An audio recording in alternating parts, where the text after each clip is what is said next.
Oke teman-teman, kali ini kita berada di wilayah Gondang. Kita akan mencoba mengeksplor sebuah tempat peninggalan kuno yang masih tersisa sampai sekarang ya. Jadi simak terus penelusuran kita hari ini. Kita akan mencoba mengeksplor ke pojokan desa ya. Jadi tempatnya itu ada di pinggiran desa ya teman, di wilayah Gondang, Mojokerto, Jawa Timur.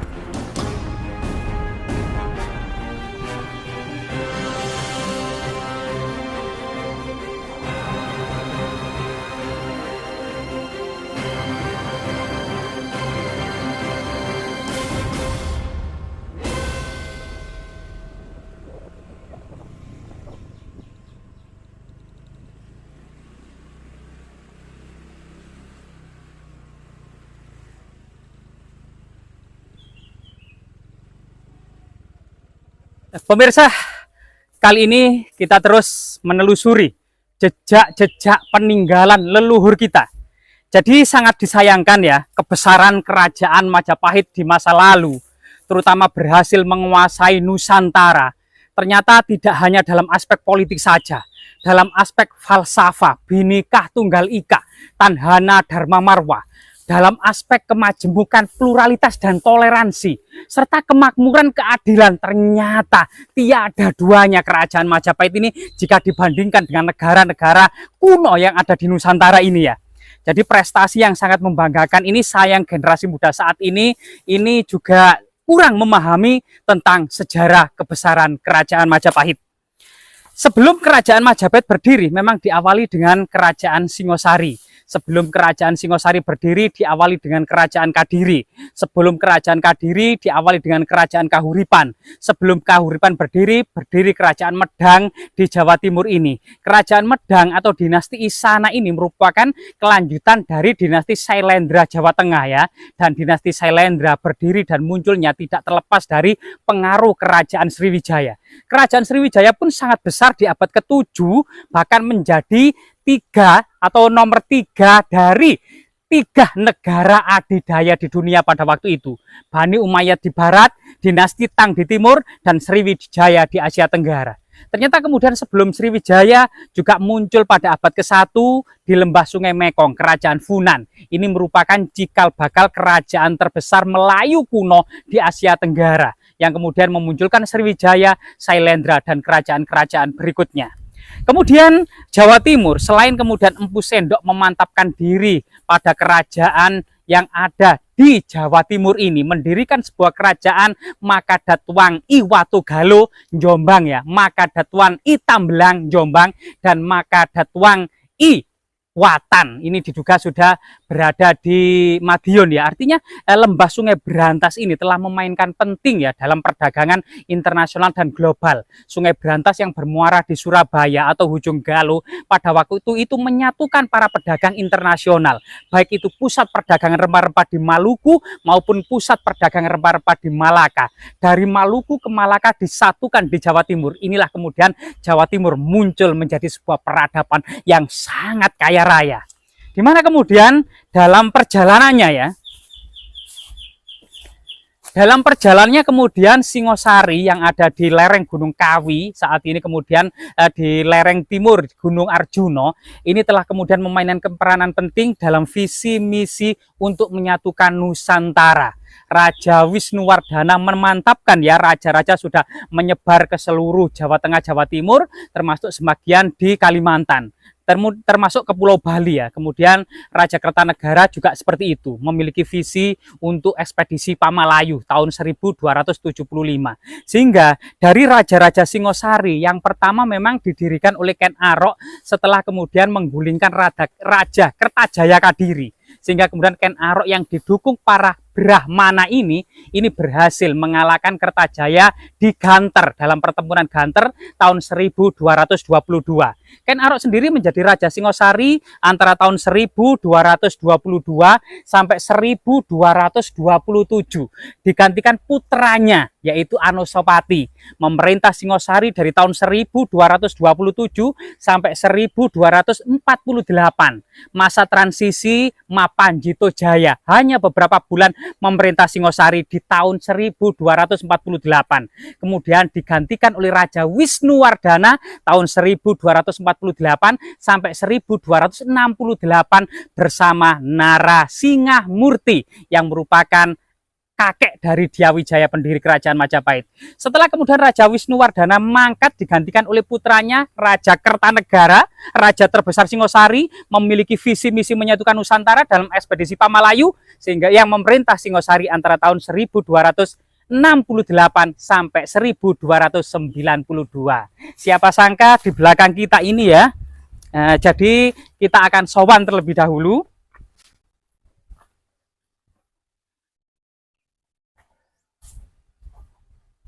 Rahayu, rahayu, rahayu.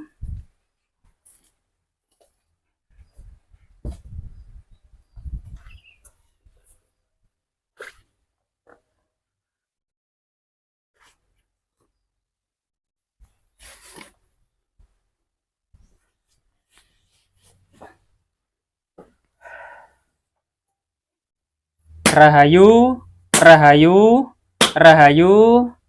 Mbah putunipun sowan, ong wilaheng sekaring jagat bawana langgeng, sekaring kajang, sekaring mayang, ong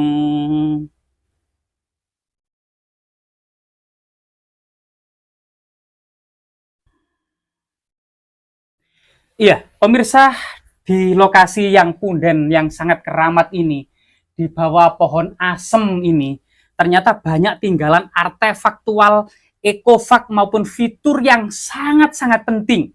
Di sebelah kita ini adalah sebuah lingga.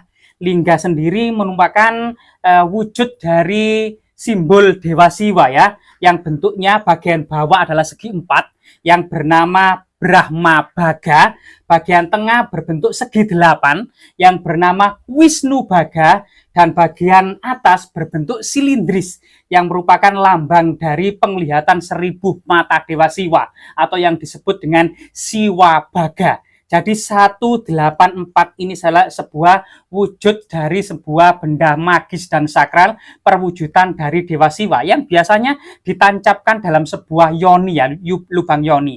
Dan memang di sampingnya ini ada sebuah yoni ya. Nah, ini cerat yoni, lambang dari vagina atau kemudian rahim seorang ibu yang ditopang naga raja. Jadi ini ular naga asli ya yang ada di sini, ular naga asli Nusantara. Jadi gigi-giginya, matanya, mahkotanya, jenggernya dan semacam telinganya, matanya ini akan terlihat.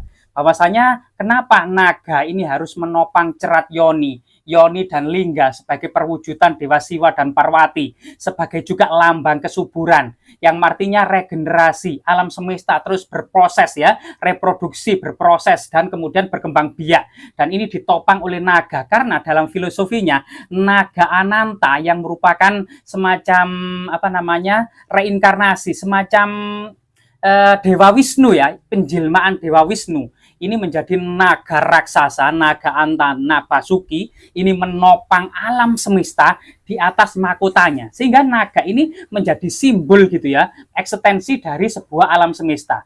Raja-raja Jawa disimbolkan dengan naga yang menopang cerat yoni di atas mahkotanya. Yang artinya di atas mahkota seorang raja ya, alam semesta ini dipertaruhkan. Rakyat dan negara ini harus kemudian diutamakan di atas mahkota seorang raja. Jadi ini ternyata yoni, karena yoni ini yang biasanya berpasangan dengan lingga gitu ya. Ini ada beberapa artefak pipisan kuno namun berupa fragmen ya.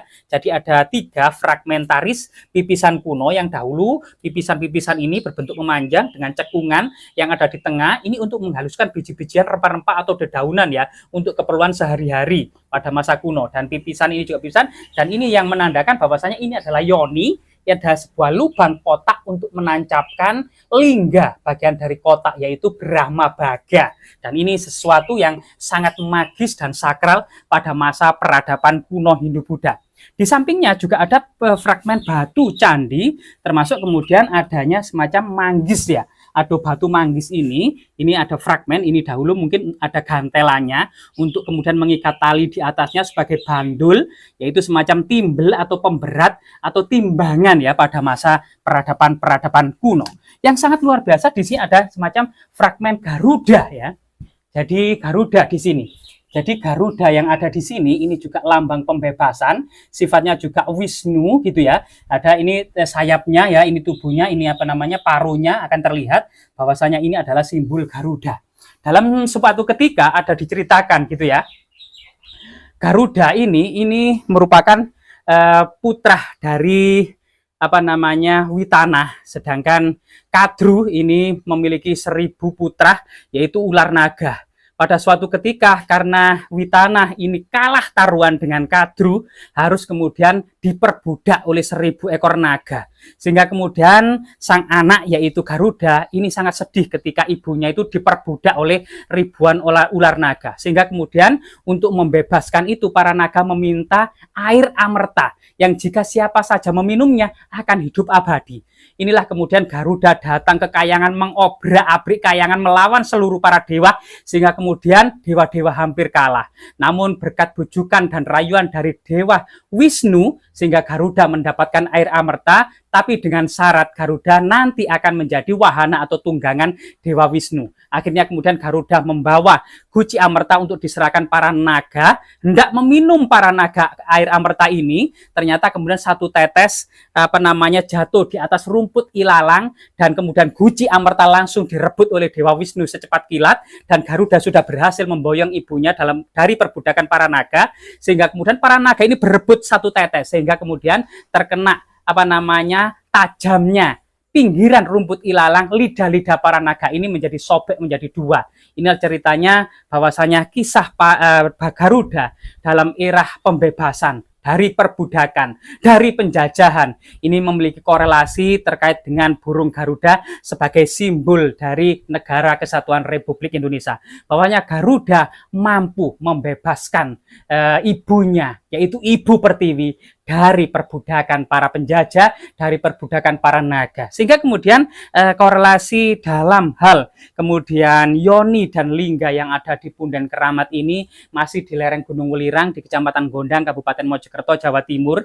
Diduga memang lingga yoni ini dari segi arkais ya, kekunoannya ini dimungkinkan era Kerajaan Singosari. Dan Kerajaan Singosari ini adalah pendahulu dari Kerajaan Majapahit. Memang Mojokerto identik dengan pusat kerajaan Majapahit. Namun tidak bisa dipungkiri memang sebelumnya adalah Majapahit kelanjutan dari Kerajaan Singosari. Tahun 1292 Singosari masa Kertanegara ditaklukkan oleh Jayakatwang dari Gelang-Gelang sehingga kemudian Dyah Wijaya salah satu menantu Kertanegara yang juga merupakan cucu Batara Narasingamurti ini kemudian menghimpun pasukan bersama orang-orang Madura. Berkat bantuan orang-orang Madura inilah serta kemudian memanfaatkan serbuan 20.000 pasukan Mongol kemudian berhasil menghancurkan pemberontak Jayakatwang serta memulihkan Kerajaan Singosari lagi di Trowulan atau di Mojokerto ya. Awalnya ditarik sekitar Sidoarjo, kemudian masa kejayaan berpindah ke Trowulan di Majapahit. Ini sesuatu yang sangat luar biasa sekali dalam aspek kesejarahan pola-polanya karena Majapahit dan orang-orang Madura ini berhasil kemudian menipu serta strategi jitu yang dipikirkan oleh Arya Wiraraja atau Arya Adikara sehingga pasukan Mongol pun hancur pada tanggal 10 November di Pelabuhan Canggu. Saat ini memang merupakan hari ulang tahun ya dari berdirinya Kabupaten Mojokerto tepat pada tanggal 10 November 1293 atas kemenangan pasukan Majapahit untuk menghancurkan pasukan Mongol. Jadi ini sesuatu yang patut kita banggakan sebagai generasi penerus dari Kerajaan Majapahit. Semoga bermanfaat.